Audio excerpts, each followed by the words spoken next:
할렐루야, 주님의 이름으로 축복합니다. 사도행전적 교회의 첫 번째 특징은 각 사람 안에 성령이 들어가셨어요. 교회에 불이 떨어졌습니다. 그래서 그 사람들이 성령의 말하게 하심을 따라서 문을 팍 차고 나가서 십자가에 못 박혀 죽었던 예수가 살아났다! 부활하신 그분이 주이시다! 여러분, 핵심적인 복음의 내용이 구원자 예수, 십자가에 못 박혀 죽으셨던 그분이 나의 죄를 위함이요, 그리고 나 또한 십자가에 못 박혔다. 그것을 풀어서 얘기하면 예수가 나의 구원자이시다. 그리고 이제는 내 인생에 그분이 주인이시다. 왜냐? 모든 인류의 사망 권세를 멸하시고 자유케 하시면서 다스리시는 주권자, 주제이시기 때문에 당연히 우리의 주인이십니다. 또한 나를 그 피값 주고 사셨기 때문에 내 몸, 내 인생에 대한 주인도 바로 예수님이신 거죠. 그래서 복음의 핵심, 구원자 그 예수님을 주인으로 영접하는 것, 그것이 너무도 중요합니다. 그리고 사도행전적 교회의 두 번째 특징, 교회에 예수 그리스도가 임재하셨고 그 심령에 예수 그리스도가 임재하셨죠. 성령은 예수의 영이기 때문에 그렇습니다. 그래서 예수님이 안에 쑥 들어오면서 예수님의 마음이 품어지고 예수님의 인격이 품어지고 또 예수님의 습관이 내 안에 하나씩 하나씩, 그래서 교회 가는 게 즐거워지고 사람들 만나는 것이 사모함이 되고 모여서 얘기하고 간증하고 찬송하고, 그게 너무 좋은 것입니다. 그러다 보니 저 사람의 필요, 나의 부족한 것, 이게 보여지면서 서로 나눠 쓰게 되고, 그리고 재산과 소유를 팔아서 그 사람이 행한 대로가 아니라, 그 사람이 받을 만한 대로가 아니라 그 사람에게 필요한 대로 나눠주는 정말 놀라운 이 은혜의 공동체가 되는 것이죠. 찬양하고 같이 모여서 성찬하고 또 성전 중심으로 예배했는데 이제는 각 가정이 예배처가 되는 놀라운 유대인들의 사고의 변혁이 왔습니다. 각 가정이 예배처가 되었다는 것은 각 가정 속에 하나님의 임재가 머물러서 그곳을 통하여 구원의 역사를 이루신다는 놀라운 뜻이죠. 그리고 디아스포라 유대인들이, 성령 받은 유대인들이 각 가정으로, 각 지방의 가정으로 돌아가면서 디아스포라 전도가 되는 것입니다. 그래서 모든 족속으로 제자를 삼는 일이 사도행전 1장 8절 성령이 너에게 임하시면 권능을 받고 예루살렘과 온 유대와 사마리아 땅끝까지 이르러 증인이 되는 것이 사도행전을 통해서 계속 보여지는 것이죠. 사랑하는 성도 여러분, 저희 여러분이 가정이 정말 주님의 임재가 있는 가정 되기를 바랍니다. 찬송이 있고 교제가 있고 또 말씀을 가르치고 또 같이 밥을 먹고 얘기를 나누고 그 삶의 그 다양한 일들을 예수님의 관점으로 풀어서 해석을 해주고 예수님이 주인 되심을 선포할 때 일어나는 일들이죠. 그 일을 통하여 여러분의 가정이 들고 나는 모든 사람들이 예수님을 만나 그 결과가 무엇이냐? 구원받는 사람의 수가 날마다 더해지더라. 여러분, 사도행전의 핵심은 바로 이겁니다. 구원받는 사람의 수가 더해지고 예수님을 구원자로 영접했던 사람들이 주인으로 영접하고, 그래서 한 사람 구원하는 걸 기뻐하셔서 99마리의 양을 두고 한 마리 양을 찾으러 갔던 그 예수님의 그 마음이 이루어지는 사도행전의 두 번째 특징이 11가지 삶의 모습, 신앙의 모습이 나타나는 공동체. 그래서 여러분, 말이 변하길 바랍니다. 그리고 행동이 변하길 바랍니다. 그러려면 하나님의 마음이 무엇일까? 하나님의 관점이 무엇일까? 하나님의 기준이 먼저 얘 안에 쑥 들어와야 합니다. 그래서 성령 받은 3,000명의 사람들이 제일 먼저 120명의 사도들에게 배웠던 것이 말씀입니다. 사도행전은 약속의 말씀을 믿었고 그 말씀을 전파할 사람들이 모여서 기도할 때 성령이 임했고, 그리고 3,000명이 모였을 때 역시 동일하게 예수님의 생애, 공생애, 십자가, 부활, 승천, 보좌 통치, 그것을 말하고 배우고 선포하는 것이 사도행전의 줄기입니다. 그래서 여러분, 다른 그 무엇보다 복음서를 깊이 읽기를 바랍니다. 예수님의 그 사역이 누가 언제 물어도 설명할 수 있는 내 인생의 양식이며, 그것을 다른 사람에게 떠먹여 줄 수 있는 잘 정리된 요리된 음식처럼 여러분 그 음식을 줄 수 있길 바랍니다. 한 끼 양식은 한 끼를 살립니다. 그러나 말씀의 양식은 그 영혼의 인생 전체와 가족 가문 전체를 살립니다. 여러분, 말씀을 만들 수 있는, 주어진 말씀으로 다른 사람에게 떠먹여 줄 수 있는 양식이 여러분 마음 가운데 풍성하기를 축원합니다. 세 번째 사도행전적 교회의 특징이 바로 기적 공동체. 날마다 기적이 일어나는 공동체. 얼마나 신기하고 흥분이 되었는지. 나면서 안진뱅이가 일어나는 거죠. 여러분, 불신자가 볼 때 기적도 없고 변화도 없고 기대도 없고 뭐 이렇게 사는 당신이나 나나 똑같은데 왜 교회를 가겠습니까? 아무도 교회를 오는 사람이 없죠. 그래서 사도행전 성령의 말씀이 선포되었을 때 기적이 일어나는 것이 당연한 것은, 예수의 영을 받아서 예수의 마음으로 예수님의 말씀을 선포할 때 예수님의 공생의 사건이 우리에게 그대로 일어나리라 한 그 일이 그대로 일어나는 것입니다. 그런데 중요한 것이 있어요, 여러분. 기적에 집중하면 기적이 없습니다. 예수 그리스도에게 집중해야 기적이 있습니다. 누구나 아는 진리죠. 그리고 쉬운 말입니다. 그런데 많은 성도분들 마음 중심에 예수님인 것 같은데 예수님을 통한 기적이 그 마음 중심에 자리 잡는 것을 많이 봅니다. 근데 여러분, 기적에 집중하면 기적이 일어나지 않을 뿐만 아니라 올무에 빠집니다. 그리고 기적을 중심으로 신앙생활을 하다 보면 여러분, 예수님이 원하시는 이 과정적 사역에 머물고 결론적 사역이고 우리가 목표하는 제자 삼는 일을 등한히 하게 됩니다. 그래서 기적이 아닌 예수님이 내 안에 딱 자리 잡고 있어야 되죠. 나는 속을 수 있습니다. 나는 예수님을 마음의 중심으로 잡았다. 그러나 나는 속을 수 있습니다. 그러나 영적인 존재인 하나님과 사단은 속지 않습니다. 정확히 압니다. 그래서 그걸 가지고 성령이 임하시기도 하고 그걸 가지고 사단의 미혹에 빠질 수도 있는 것이죠.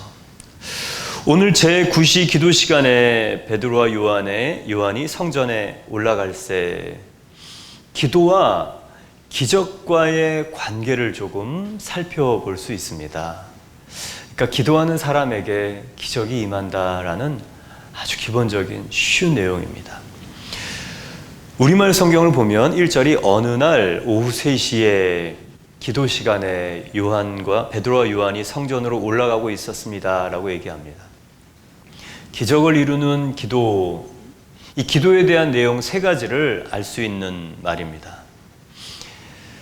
어느 날이라는 말인데요, 이거는 일주일에 아무 날이나 꼽아도 기도하는 날이었다.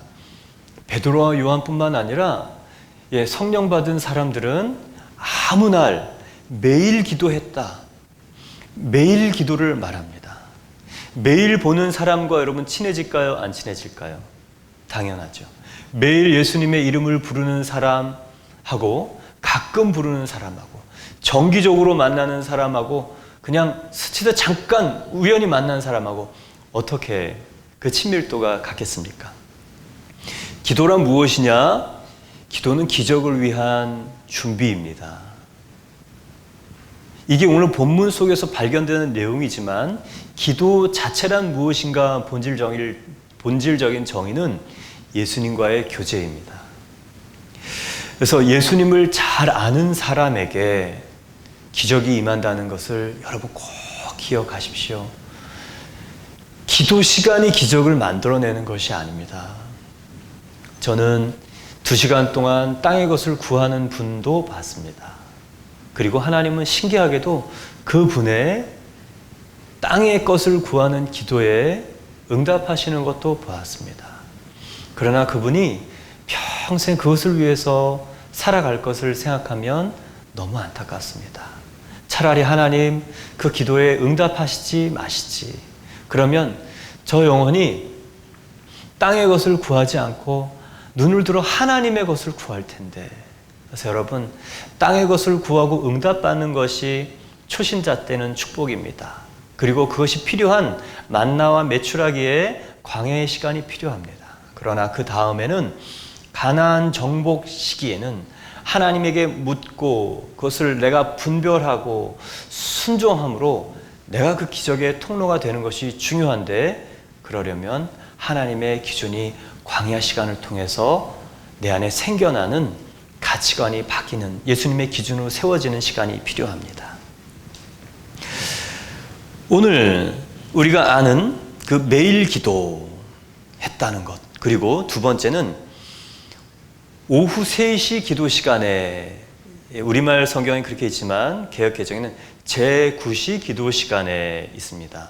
제9시는 오후 3시를 말합니다. 기도 시간을 정해놓고 기도했다는 거예요. 여러분, 매일 기도하길 바랍니다. 또 정시 기도를 하기 바랍니다. 3시에 기도했던 베드로와 요한, 유대인들은 하루에 3번 정시 기도를 합니다. 아침 9시, 오후 3시, 그리고 저녁 6시쯤 일 모을 때 기도를 합니다. 우리가 잘 아는 다니엘, 그리고 바벨론 포로로 갔던 다니엘과 세 친구, 일하다 말고 자기 집에 가서 기도를 하는, 윗방의 기도의 장소에 가서 기도를 하는, 예루살렘을 향하여서 방문을 열고 기도를 하는, 하루에 3번씩 무릎을 꿇고 기도를 하는, 새벽과 저녁에 기도한 것뿐만 아니라 열심히 세상 일 몰두하다가 그 세상 일의 주관자인 예수님을 기억하는 기도가 바로 오늘 베드로와 요한이 했던 기도입니다. 세상사가 막혔을 때만 기도하지 않았습니다. 세상사 모든 것의 주관자가 예수님이신 것을 기억하는 사람이 정시기도를 하는 것이죠. 여러분, 이렇게 정시기도를 한다는 것, 예수님께 그리고 하나님께 집중된 삶, 그분이 모든 일의 주관자다, 우선순위와 또 내 삶의 몰입의 중심이 하나님이신 것을 나타내는 것이죠. 그래서 첫 단추를 잘 꿰어야 다른 단추를 꿰을 수 있듯이 내 영혼이 내 인생의 주관자인 예수님에게 끼워져 있어야 내 인생의 일들을 풀어나갈 수 있습니다. 또한 베드로와 요한이 성전에 올라가죠. 합심기도를 얘기해요. 매일기도, 정시기도, 합심기도. 여러분, 나 혼자 하는 기도는 하나님과 교제를 위한 기도라고 할 수 있습니다. 근데 두 사람이 함께 모여서 하는 기도는요, 하늘의 뜻이 땅으로 나타나길 위한, 하나님의 뜻이 이 땅 위에도 펼쳐지기 위한 사역을 위한 기도입니다. 그래서 합심해서 중보기도 할 때 땅의 필요가 아닌 하나님의 뜻이 땅에 이루어지기를 기도하는 것이고, 그렇게 중보기도 하는 동역자가 저와 여러분 가운데 있기를 바랍니다. 저희가 새벽마다 기도합니다. 같은 시간에 기도하지만 같은 장소에 있지 않습니다. 그러나 합심해서 기도할 때 하나님의 뜻이 우리 각 사람에게 품어질 줄 믿습니다. 여러분, 이렇게 기도의 내공이 계속 아침마다 길러지고 계시죠? 새벽마다 부르짖고 계시죠? 또 시간을 정해서 기도하고 계시죠? 여러분, 매일 기도하실 때, 또 골방에서 정해진 시간에 기도하실 때, 주여, 그리고 그날의 말씀을 붙들고 기도할 때 하나님께서는 정말 그 말씀을 붙들고 기도하는 그 심령에 말씀이 사실인 것을 나타내실 줄 믿습니다. 이렇게 예수 이름의 권세, 이 기적은 기도로 준비하는 사람에게 이루어지는 것이죠. 그렇다면 기도하면 어떤 일이 일어나는가? 우리 2절과 4절 말씀을 함께 보겠습니다. 나면서 못 걷게 된 이를 사람들이 메고 오니 이는 성전에 들어가는 사람들에게 구걸하기 위하여 날마다 미문이라는 성전문에 두는 자라. 그가 베드로와 요한이 성전에 들어가려 함을 보고 구걸하거늘 베드로가 요한과 더불어 주목하여 이르되 우리를 보라 하니 나면서 못 걷게 된 사람. 선천적인 장애가 있는데 나면서부터였다. 자기가 뜻하지 않았던 일이에요. 자기가 뜻하지 않은 일 때문에 고통당하는 사람이 굉장히 많습니다. 여러분, 우리 교회에 하나님이 나면서부터 장애를 입은 사람 뿐만 아니라 자기가 원하지 않는 자기 실수가 아닌데 일어난 그 고통 가지고 오는 사람들이 이 교회에 보내지게 해주십시오. 그래서 원망이 아니라 체념이 아니라 하나님께서 예비하신 하나님의 영광을 보는 사건이 있게 해 주십시오.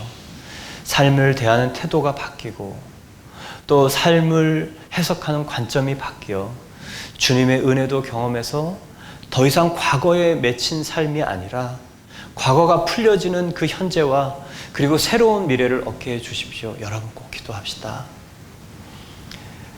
원통한 사람들이 얼마나 많은지 모르겠어요. 그런데 더 안타까운 사실은 이 나면서부터 이 장애를 입은 이 사람이 다른 사람에게 구걸하기 위해 성전 미문에 앉아 있다는 것입니다. 나의 핸디캡, 이것이 나의 극복해서 또 내가 극복해야 될 것이 아니고 이 구걸을 하는, 이 빌어먹는 그런 일이 되었다는 거예요. 장애가 장애로 끝나지 않고 장애로 마음이 무너지고 또 자존심이 상하는 그 일. 여러분, 마음이 상한 자들, 자존심이 상한 자들, 그런데 하나님께서는요, 그 보고 계신다는 겁니다. 오늘도 성전 미문에 앉아두죠. 성전 미문이란 성전에 들어가는 과정 가운데 이방인이 들어갈 수 있는 이방인의 뜰이 있습니다. 그리고 여인들까지 들어갈 수 있는 여인의 뜰이 있습니다. 그 다음 이스라엘 남자들이 들어갈 수 있는 이스라엘 뜰이 있습니다. 그 다음에 제사장의 뜰이 있습니다. 그리고 성소와 지성소가 있는 것이죠. 그래서 이방인의 뜰에서 여인의 뜰로 들어가는 그 사이의 문이 성전 미문입니다. 성전 미문에 앉아있는 이 사람, 매일 동일한 자리, 동일한 시간에 사람들이 메어다 놓았죠. 어제도 그 자리, 오늘도 그 자리. 그런데 그날만은 달랐던 것입니다. 베드로와 요한이 그날 주목하여 보았다. 구걸하는 것을 주목하여 보았다. 4절. 주목하여 보았다는 것은 무슨 뜻입니까? 보는 눈이 달라졌다는 뜻입니다. 왜 그렇습니까? 이게 바로 기도의 결과예요. 기도하면 보는 눈이 달라집니다. 보는 눈이 달라진다. 예수의 이름의 권세는 보는 눈이 달라지는 사람에게 있습니다. 어제와 오늘 똑같은 것을 보았는데도 보는 눈이 달라지는 사람들에게 이런 일이 생기는 거죠. 오늘 기도하는 베드로와 요한, 안진뱅이의 영적 필요를 본 거예요. 다른 사람들은 안진뱅이의 한 끼 식사, 육적 필요를 보았습니다. 근데 기도하는 사람이 볼 수 있는 것은 육적 필요를 넘어서 영적 필요, 근본적인 필요를 볼 수 있다는 것입니다. 기도가 왜 중요한가? 하나님이 보게 하는 것을 보기 때문에, 그리고 하나님이 느끼게 하시는 그 깊이를 느끼게 하기 때문에, 그래서 기도가 중요한 것입니다. 그래서 눈을 뜨면 우리는 세상을 보게 되죠. 그러나 눈을 감으면 하나님의 마음이 하나님의 깊이대로 내 안에 임하게 되는 것입니다. 사랑하는 성도 여러분, 오늘 저 여러분이 정말 그 기도를 하는 그 시간에 내 기도가 무슨 소용이 있을까 그런 마음이 들 때마다 사단의 생각을 물리치길 바랍니다. 하나님의 뜻대로 하는 기도는 반드시 하나님이 들으신다. 그리고 기도를 통해 내가 변한다. 하나님의 마음이 품어지고 하나님의 보게 하는 것을 보게 하실 것이다. 그리고 나를 통해 기도를 시키시고 기적을 준비하실 것이다. 믿으시기 바랍니다. 그리고 오늘 만난 사람, 하나님께서 뭔가를 새롭게 하실 거다. 기도가 있기를 바랍니다. 제가 처음으로 96년도 인도 아우리치를 갔습니다. 인도 뉴델리. 예수님을 이 93년도에 처음 영접하고 또 훈련받고 아우리치를 이제 가라 그래서 이제 대학생 때 같이 갔습니다. 인도에 갔는데 3박 4일을 기차를 타고 갔는데 너무 깨끗하지 않았습니다. 그리고 시골로 들어갈수록 더 깨끗하지 않았습니다. 아이들은 씻는지 안 씻는지. 그래서 아이들이 막 우리에게 달려올 때 아이들이 이렇게 닿는 게 섬찟했습니다. 그래서 사탕을 이제 주라 그래서 사탕을 이렇게 줬어요. 사탕을 이렇게 줬는데 같이 간 후배 자매는 그 아이들을 사탕을 주고 그 지저분한 아이들을 이렇게 꼭 끌어안고 뭐라고 이렇게 했습니다. 그래서 좀 부끄러웠죠. 나는 이렇게 뭐 묻을까봐 이렇게 주는데. 근데 그날 밤에 저녁 예배 시간에 한 사람이 대성통곡을 하고 그 예배 시간에 우는 거. 누군가 했더니 그 아이들을 끌어안고 기도하고 사탕을 주던 바로 그 후배였어요.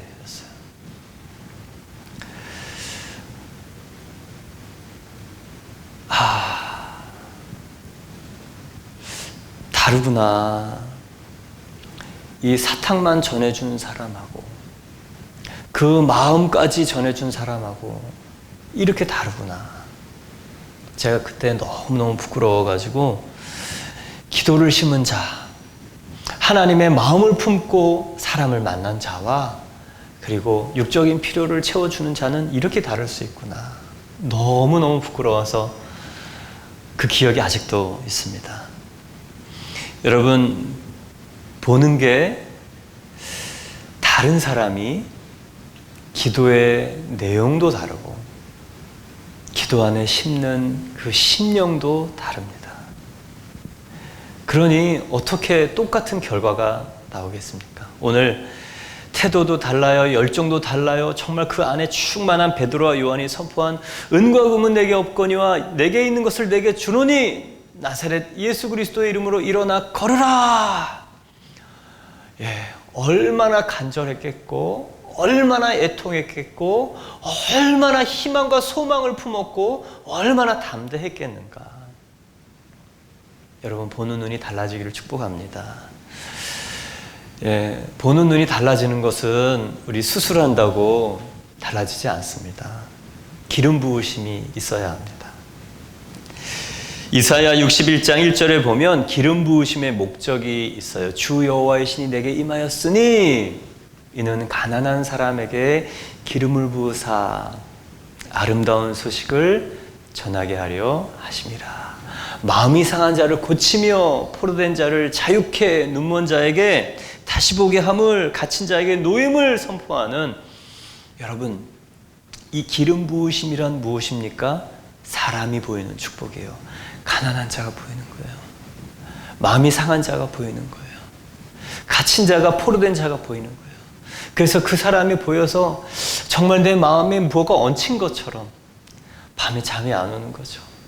그래서 괴롭다. 왜 그러실까? 그래, 하나님이 보게 하신 것은 기도해야지. 기도하다 보면 정말 그 사람을 향한 예수님의 마음이 품어지면 또 내가 무엇을 어떻게 해야 될까 생각이 되지만 나는 그럴 능력이 없다는 것을 깨닫게 됩니다. 그러나 성령의 기름 부으심으로 내가 보게 될 그 사람을 주님이 보게 하셨다면 주님이 나를 통해 일하실 것을 믿고 주님의 일을 내가 해야지, 서야지, 그리고 그 사람에게 주님의 그 일을 내가 선포하리라. 여러분, 그렇게 순종할 때 예수님이 일하시는 것입니다. 그런 의미에서 여러분, 오늘 기도하고 만난 사람들 새로워져야 합니다. 예배하고 출근한 회사 새로워져야 합니다. 그게 기도하고 하루를 시작하는 사람, 하나님을 만난 사람들입니다. 육적인 필요를 넘어서 영적 필요까지, 근본적인 필요까지를 볼 수 있는 저와 여러분이 되기를 축원합니다. 그러면 누가 채우십니까? 예수님. 모든 것을 채우신다 약속하신 예수님. 예, 그렇게 눈이 달라진 사람, 심령이 달라진 사람 하나님이 쓰시지 않겠습니까? 저 여러분이 믿음으로 기도하고 또 주님이 보게 하시는 것을 보게 하기를 축원합니다. 이렇게 예수의 이름의 권세, 기적은요, 기도하는 사람, 보는 눈이 달라지는 사람에게 임하죠. 예, 그리고 그 사람들이 이제 결정적으로 그것을 보고 어떻게 하는가?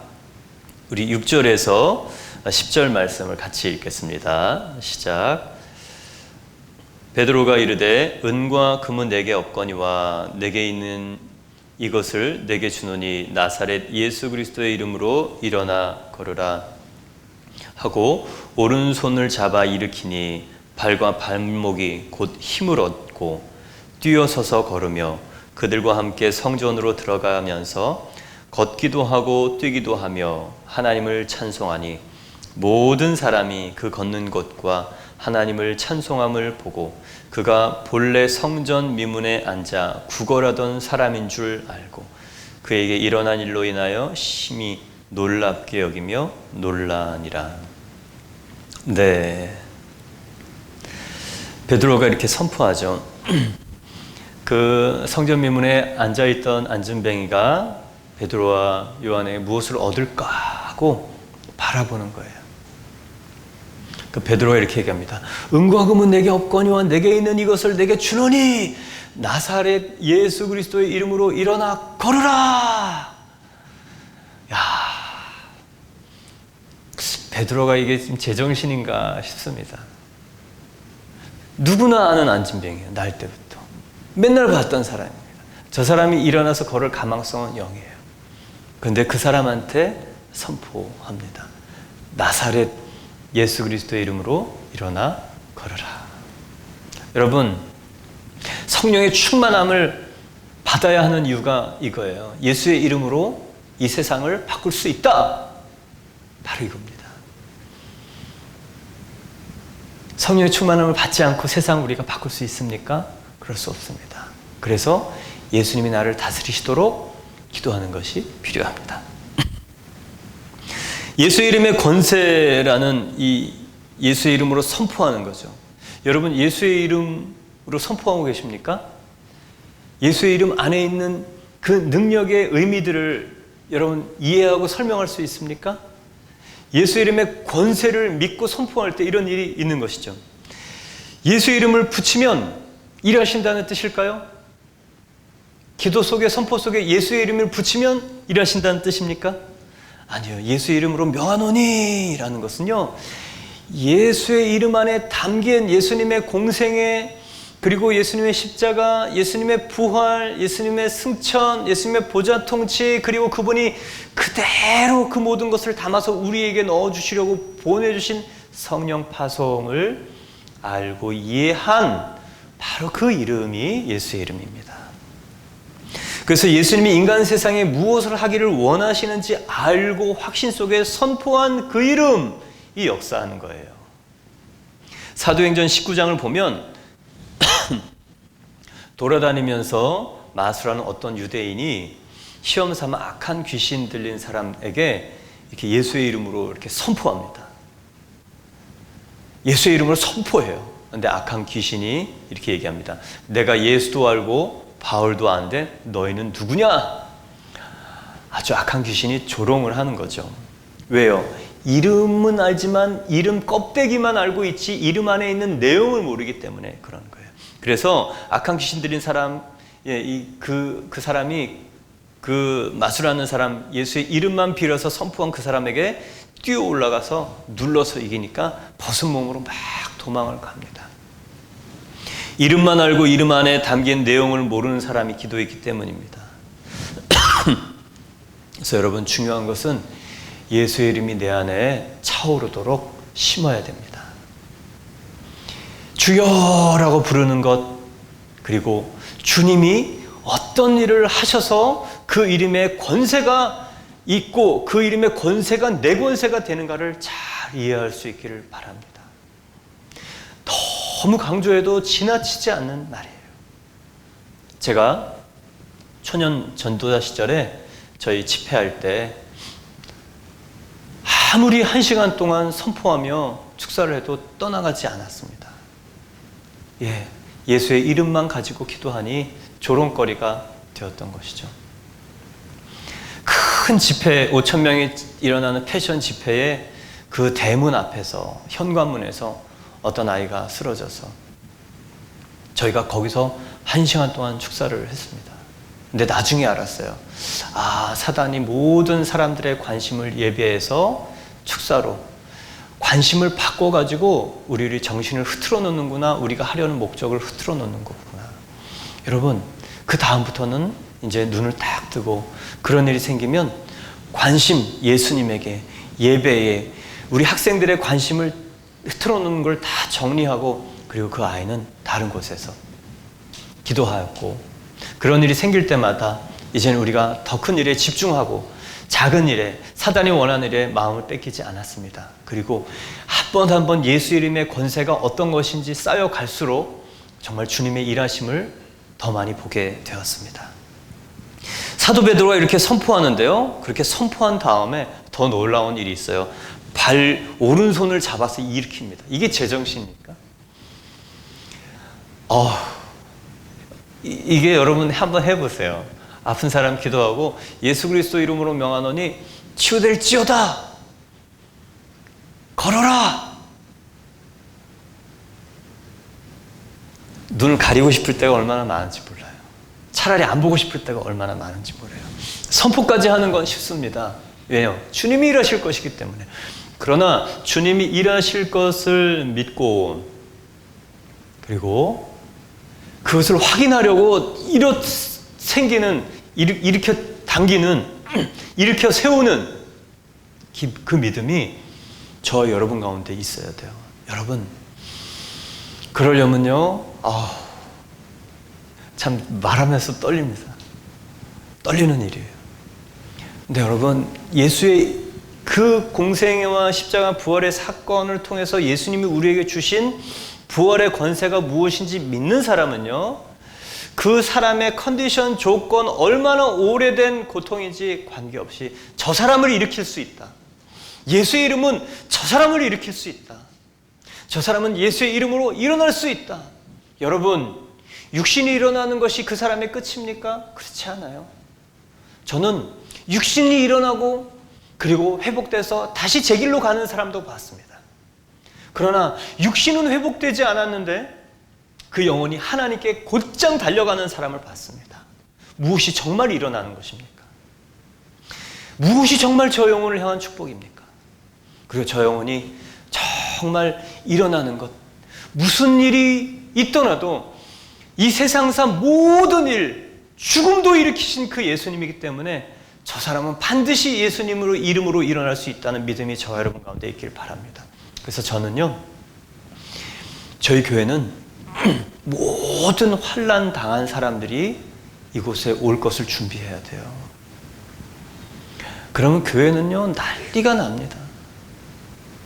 교회 담배 피는 사람만 와도 성도들이 싫어하더라고요. 교회 담배 냄새 난다고. 근데 여러분, 주일날 아침에 술 냄새 나는 풍기는 사람이 교회 주일날 아침에 와서 앉아서 예배 드리는데, 저는 그게요, 너무 은혜가 되는 거예요. 세상에서 술을 마시고 이렇게 저렇게 술수로 자기 인생을 살아보려고 다 애를 쓰고 했지만 그 범민이 그 해결이 안 되는 인생이 되니 그것을 깨달으니 술이 취해서 그 주일날 아침에 와서 그 말씀을 듣겠다고 예배를 하겠다고 와서 앉아있는 것 아닙니까? 저는 저희 교회에 각색 어려움 있는 분들이 다 오기를 기도합니다. 마약하는 사람, 도박하는 사람, 가정에 환란이 있는 사람. 예, 중국에서 그렇게 있어 보니까 교회가 2, 3일 넘기기 전에 사건, 사고가 날마다 있었습니다. 저는 제 인생에 처음 보는 일들을 너무 많이 봤습니다. 영화에서나 보는 일들, 험악한 영화에서나 보는 일들. 그런데 그 일들 속에 예수님이 해결하시지 못할 일이 있을까 자문하게 됐습니다. 그렇다면 예수님이 구원자이신가? 저 사람을 만나주시지 않는다면 모든 주의 이름을 부르는 자는 구원을 얻으리라는 그 예수님의 말씀이 사실이 아니지 않은가? 저한테는 그 믿음이 있었고, 그래서 그분들을 붙들고 씨름을 하고, 그 사건 사고 속에 같이 휘말려가지고 정신없는 시간을 보냈지만 그 일을 통해서 제 안에 분명한 것, 예수의 이름은 모든 인간사의 유일한 구원의 이름이다. 예수님이 못하실 일은 없다. 여러분 믿으시기 바랍니다. 이렇게 베드로가 기도한 그 사람을 일으키는 이름, 일으키는 능력, 그리고 일으킬 준비, 저와 여러분 가운데 있기를 바랍니다. 누구라도, 무슨 사람이라도, 어떤 일이라도 우리 교회에 오면 주와 그리스도 교회에 역사하시는 그 예수의 권세로 말미암아 그런 일이 될 줄 믿고 기도하시기 바랍니다. 이 얘기는 무슨 얘기냐면요, 앞으로 여러분이 만날 사람들이 참 다양하다는 얘기입니다. 고상한 사람들만 예수 믿는 것, 필요한 것 아니죠. 어쩌면 인생의 우여곡절이 많은 사람들, 그 사람들이 예수가 정말 필요합니다. 근데 더 본질적으로요, 고상한 사람이든 그렇지 않은 사람이든 이 옷 한꺼풀만 벗기면 전부 다 예수님이 필요한 현실을 살아가고 있습니다. 여러분 마음을 여십시오. 내가 만날 사람들의 스펙트럼이 활짝 열리기를 바랍니다. 그래서 발과 발목에 힘을 얻고, 그리고 놀랍게 뛰어서서 걸으며 그들과 함께 성전으로 들어가면서 걷기도 하고 뛰기도 하고 하나님을 찬송하니, 저는 40년 40살 된 자매가 소아마비입니다. 이 2살 때 이 소아마비가 생겨서 오른쪽 다리가 짧고 오른쪽 팔이 짧고 그 말이 짧아서 발음이 안 좋아서 늘 그 장애로 핸디캡을 가지고 살았던 자매, 그 자매가 1시간 반 동안 다리가 10cm가 길어지는 걸 봤습니다. 다리가 이렇게 짧은데 이렇게 구부러졌는데 이렇게 펴지더니 스스스 잘하는데요, 1시간 반 동안 그 자매가 하염없이 우는 걸 봤습니다. 그 눈물을 보고 있는데요, 와, 예수님, 제가 저런 눈물 볼 수 있다니 참 진짜 감사합니다. 그 눈물 안에 있는 그 서름, 그 자기의 원망, 그동안 쌓여있던 그 희망과 기대가 막 엉겨서 나오는, 그리고 예수님에 대한 놀라움과 경이감과 감사, 어떻게 사람이 1시간 반 동안 저렇게 울 수가 있을까?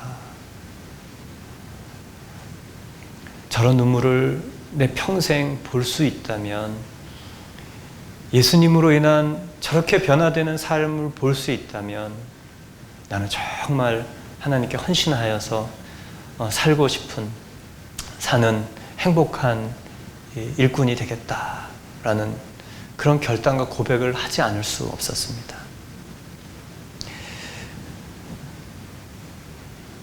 기적이 왜 필요하냐? 하나님을 만나는 과정이기 때문에 필요해요. 그 기적, 어떤 사람은요, 말씀을 통해서 먼저 만납니다. 그런데 이 사람은 육적인 필요가 열리면서 거기에 머물지 않고 하나님을 찬송하죠.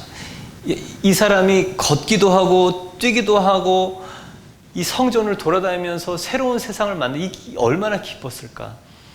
저는 제가 예수님 처음 만날 때 모습이 바로 이 사람의 모습이에요. 22살에 참 몸이 아파가지고 누워서 시리에 차서 오죽하면 누나랑 엄마가 권하는 성경책을 다 보았겠습니까? 교회는 연약한 사람이 가는 거라고 저는 교회 가지 않았습니다. 그런데 제가 연약해서 교회를 갈 수 있는 상태조차 되지 않았을 때 성경을 붙들게 되었고, 그리고 이 사람처럼 나에게도 이런 일이 있으면 얼마나 좋을까. 사복음서에 나오는 예수님의 기적을 보면서 나에게도 이런 일이 일어나면 얼마나 좋을까. 예수님이라는 분이 나를 좀 만나주면 어떨까. 나에게 새로운 인생을 주시면 정말 이 아픔과 실망과 절망에서 이 22살의 청년이 다시 일어난다면 정말 얼마나 좋을까. 아침에 일어나면 똑같은 상황에 낫지 않고 있는 저를 발견하고, 또 그러나 희망을 가지고 성경을 보고, 또 잠들 때는 그 베갯잎에 오늘도 아무런 변화가 없다라고 실망하면서 잤지만 내 안에 어느새 예수 그리스도에 대한 말씀이 쌓여가고 있다는 것을 몰랐습니다. 그렇게 어느 순간 다시 거동을 하게 되고 숨을 쉬게 되고 또 밖에 나오게 되고 교회에 가게 되고, 한 두세 계절 만에 밖에 나왔더니 공기가 달랐어요. 그렇게 밖에 공기가 다르고 기분이 좋은지 몰랐습니다. 이 사람이 걷기도 하고 뛰기도 하고 세상이 달라 보이죠. 다르죠. 당연히 다르죠. 하나님을 바라보는 제 눈도 달라졌었습니다. 너무 감사했죠. 그래서 모든 사람, 9절에 보면 모든 백성이 그 걷는 것과 하나님을 찬송하는 것을 봅니다. 그래서 중요한 게 있어요. 한 사람의 변화가 중요해요. 그래야 많은 사람이 충격을 받고 예수님에 대해서 마음의 문을 엽니다. 저는 그 40살 된 그 여인이, 그 자매가 다리가 고쳐졌지만 그 다음부터 간증을 계속 하더라고요. 저는 다리가 고쳐졌는데 다리 때문에 간증하는 것이 아니고 예수님이 나를 만나 주셔서 내 묶였던 마음이 풀렸습니다. 나는 이것을 숨기기 위해서 열심히 정말 정상인처럼 살고자 했습니다. 아무도 모를 거라고 생각했는데 다른 사람들이 다 알았습니다. 근데 자기만 몰랐던 것은 내가 숨기면, 말하지 않으면, 그리고 멀쩡한 채 걸으면 다른 사람도 모를 거라고 생각했었던 바로 그 자기 감옥 굴레에서 벗겨졌습니다. 그래서 이제는 제가 과거에 소아마비로 그런 갇혀있는 사람으로 살았었습니다. 그런데 이제는 예수님이 나를 그걸 꺼내주셨습니다. 여러분, 마음에 숨겨서 감추고 싶은 것들을 예수님은 꺼내십니다. 자유케 하십니다. 여러분, 그것을 믿으십시오 라고 얘기하면서 간증하는 그 자매, 저는 그거 보면서 그 자매가 다리가 고쳐진 것보다 더 큰 간증을 하는구나.